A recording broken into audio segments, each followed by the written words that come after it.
You know those times when you just uh, fundamentally disagree with someone, maybe it's politics, maybe it's something trivial, but finding that common ground feels tricky. Yeah, it really highlights how tough unity can be when beliefs clash. And actually, that's exactly what we're digging into today with a historical lens. We are. We're exploring a sermon called Catholic Spirit and what it means specifically for Methodist faith and practice. Right. And don't let the age fool you.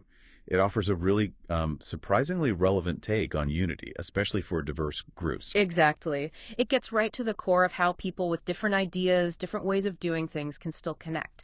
So, our mission for you today is to get a clear sense of this Catholic spirit idea in Methodism, what it really is, Mm, how it works practically without, getting bogged down in heavy jargon. sounds good. So, where does this sermon even begin? What's the starting point? Well, it grounds itself immediately in what it sees as the absolute foundation, the royal law of love. Love thy neighbor as thyself. Okay, Matthew 22. Got it. Exactly. But what's striking is how it instantly contrasts that with what it calls a miserable construction. This idea that you love your friends, but it's okay to hate your enemies. Right. That sets up Jesus' teaching in the Sermon on the Mount, doesn't it? Where he just blows that limited view apart and says, no, love everyone, even your enemies. Precisely. It really emphasizes that God's love isn't picky.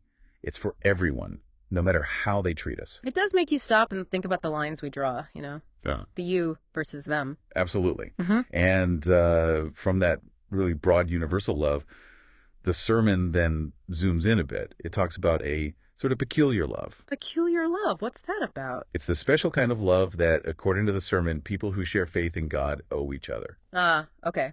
Like in John's gospel, love one another. That's how people will know you're my disciples. Exactly that. And the letters of John really hammer this home, too. This mutual love isn't just like a nice extra, it's central. It reflects God's own love. So there's this tension, maybe, between loving literally everyone and having this special bond within the faith community. That's a great way to put it. A tension or maybe a balancing act. Yep.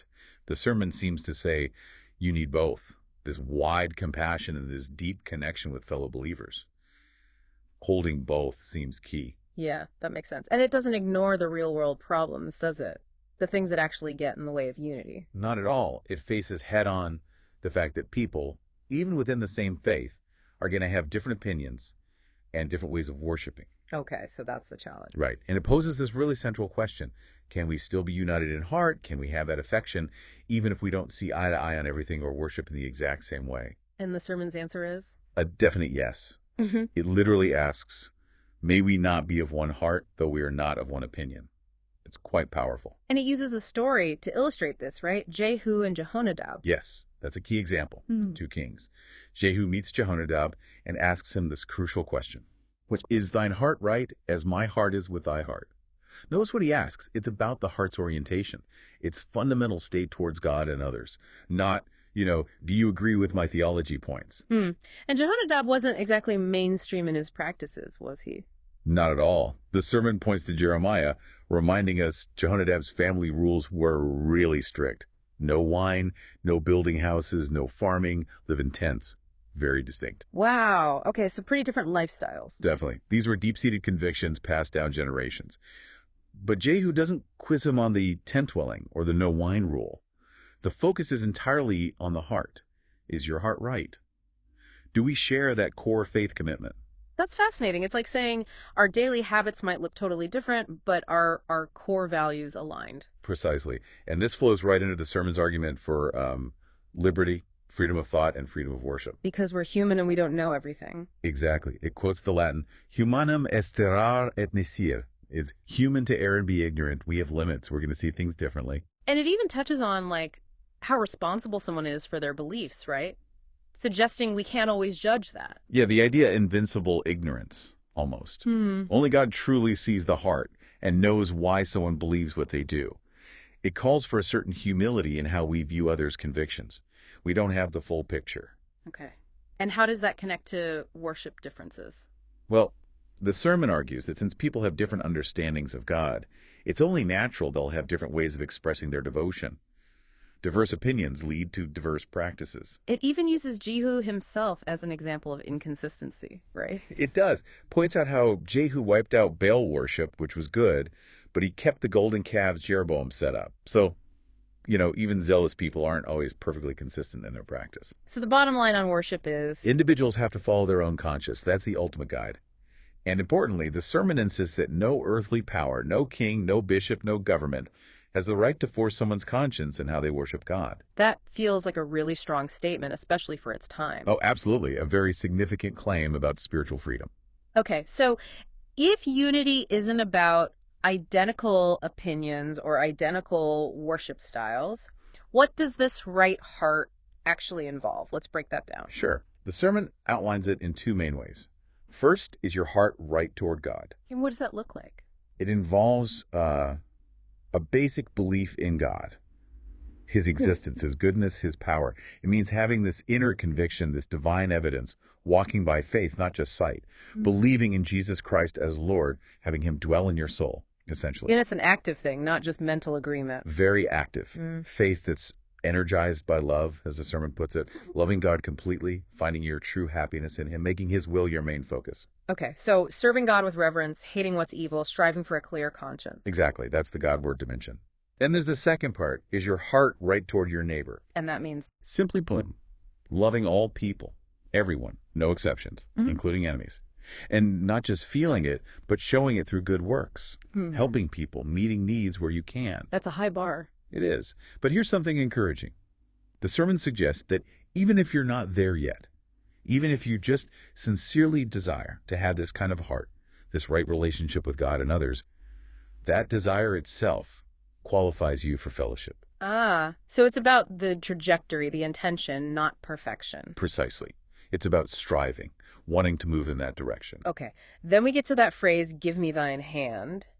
What's the meaning behind that gesture in this context? Well, the sermon is really clear. Offering your hand doesn't mean you suddenly agree on everything. It's not demanding conformity of opinion or a worship style. So what does it signify? It signifies mutual love, affection, recognizing each other as fellow travelers in faith, as brothers and sisters. Okay, so it's about choosing love despite differences. Yes. Choosing patience, understanding, bearing with one another, actively resisting envy, provocation, judging others, jealousy.